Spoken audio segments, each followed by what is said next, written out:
and I'm doing it for my daughter. I was 4 months with like girls in my age group, but if you guys like, need foster the care ashtray, kids just let me maybe. know. What the hell? Now that's one heck of a tall tale. Can I keep going? I like anime conventions too. Really? 𝐁𝐸𝐿𝐿, that sounds like a plum good story. Would you cosplay? Chris, I'm gonna need that drink that you promised me. Of course. Okay, so one time at that ward, there was a really aggressive girl whose name sounded like mahogany, but it was spelled in an ethnic way, and she had like anger issues. She just came to our ward, and we were trying to be nice to her. She flipped upside down the really heavy ass day room chairs. They make them heavy so you don't fuck with them. And she and a few other girls, one of the girls set off the alarm, and then she barricaded herself in the day room with a giant sofa, and she stacked up 2 sofas, and then she put baby lotion on the cameras, and then she put tissues on the cameras so they couldn't see her, and they like almost had to call the SWAT team. And because I was one of the only girls on the ward who wasn't like protesting, they sent me to go hang out with the little boys unit, which was like ages 6 to 12. So I literally just went and played kickball with them. Oh, I just wrote some. And then afterwards, the girls who didn't protest, like after they like figured it out and they punished them, or I don't really know, it was figured out somehow. And then the girls who didn't protest got to have pizzas in a movie. So I kind of felt like a scab because it was a protest, right? And that's basically the whole story, but it was fun to hang out with the little boys for a day instead of being in the craziness. And I think that's basically the end of the story. I hope it was okay. That sounds like a wholesome asylum. Thank you. Hell yeah. It was all badass. I get so nervous. It's all good, son. Let's give it up for Summer.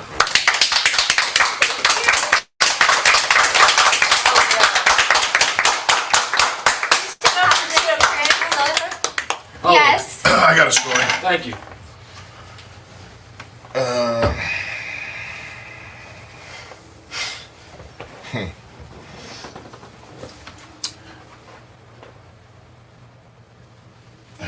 I'm trying to think if I should tell or not. Right. Oh, that story. Not that one. Not that one, Chris. Alright, fuck it.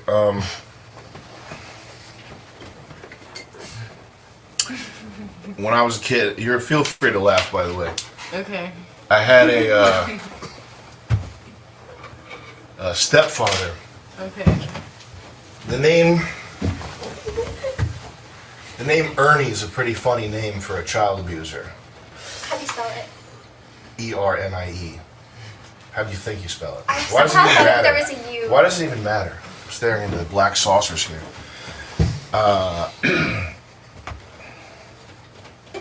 But that's why I didn't want to call Megan. Where's Megan?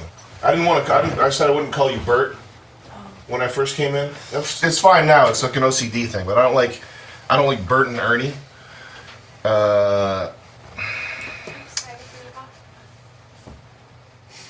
And when I had a therapist as a teenager, when I talked to this therapist, I went into the details of it, and I wouldn't call him Ernie. I would call him Ernest.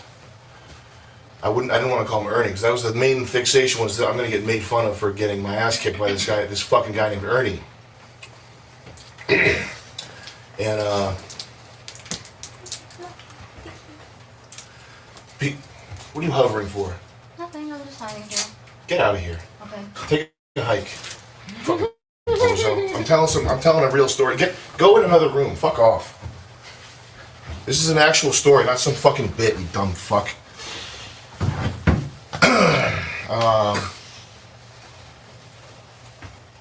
I'm not gonna. No, I'm good. You're good. You're good. I'm sorry. She's gone. She's gone. A robot.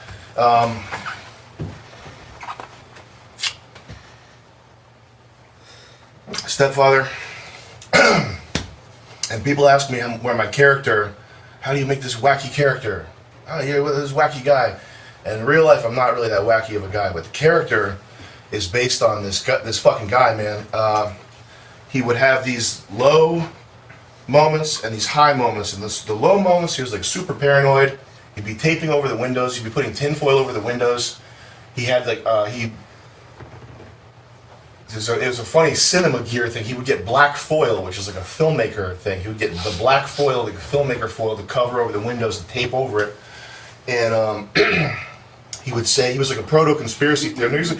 He was a conspiracy theorist. He was an actual conspiracy theorist. But this was before QAnon. This was before like cool conspiracy theories. So he would just say like, they know about JFK. Like, it was just like boomer shit. They know all about JFK. They knew about it since day one. Like fucking boomer shit. And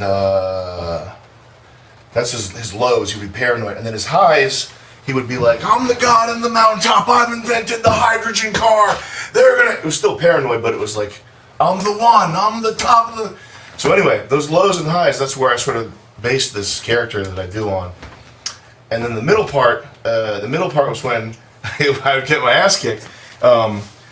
He would, the thing he would do, he would sit me in a chair and he would shine a halogen light, an incandescent light in my face. Yeah. And anytime people have asked me, do stage lights bother you? Anytime, I said, no, I've had much worse. He would shine this hot egg frying lamp in my face. And he had guns everywhere. He had guns everywhere. And one of his guns that he had, it's not 70s period correct, but it was a Ruger P95. And it was an all black gun. And it's a 9mm. And I remember that because he would say, when I kill the cops, you take their bullets to kill their brothers. He was going to take the ammunition off the police, which is funny because he ultimately died from heart disease. He didn't go out shooting, but he was ready to go out shooting. He would sit me down. He would tap me in the head with this thing. He wouldn't tap me in the head. He would hit me in the head. It's like a 3 or 4 pound piece of metal. So he'd be hitting me in the head like this. What are you gonna do, tough guy? What are you gonna do, huh? And my head would lump up, and we would go at it for 45 minutes. And I would see white spots sometimes. And my mom would ask what we did, and he'd say, we were playing a game. We were playing a game. We were just playing a game. And this is why I have no problem like making fun of my mom publicly. So my mom would go, oh, that's nice. The end. That's it. That's what that was. Like What a nothing happened. bitch. Like nothing happened. Sorry that You happened, didn't man. deserve to be hit in the head like that. Well, anyway, he would tell me that it was loaded, and sometimes there would be bullets in it, and you could tell from the weight, or at least when I was like 12 and 13, I would imagine I could tell from the weight of the gun whether or not it was loaded. And the one time he had it loaded up, and he said, "Today I'm going to do it." What do you think that means? You did it? No, not suicide. Like Like fucking pull the trigger when it's at my head. Oh. Yeah, That's horrible. yeah. And so he's hitting me in the head with this thing for 40 minutes, and the fucking gun, he pulls the trigger and it fucking jams. Whoa, Yeah. dude. And he says, "You lucky son of a bitch!" That's horrible. Yeah. And that was the last time he did it. I was like end of 13, maybe 14. You're so young, Wow. though. Yeah. I'm sorry Dude. to do that. Yeah. Thank you for sharing that with us. Trauma dump. Yeah. Sorry about that. There you go. It was No, we good. do it all the time. Thank you for I sharing. mean, I do. Story time. Funny Judge. story. Thank you. Yeah. I'm sorry about. I gotta go downstairs for a minute. I'll be back. Can someone please that's tell the judge horrible. he may have hit himself too hard with that bottle. I noticed that he actually has a dent in his head from one of the goosebumps on the bottle. I was there before. It was there before. Yeah. Oh well, thank God. Never mind then. Yeah, I'm fucking retarded. Sorry. That explains Oh, his it's okay, it's not aggressiveness. mine. Oh, You're It's right. nothing worse than I got Tales some told. The wannabe gunslinger. That was horrific. That explains his aggressiveness. Oh my I god. understand him a little better. That's insane. I have a funny story. Now, on God is not a pure correct term. On, That's far out. yeah. On America. That's out there, man. That's out there.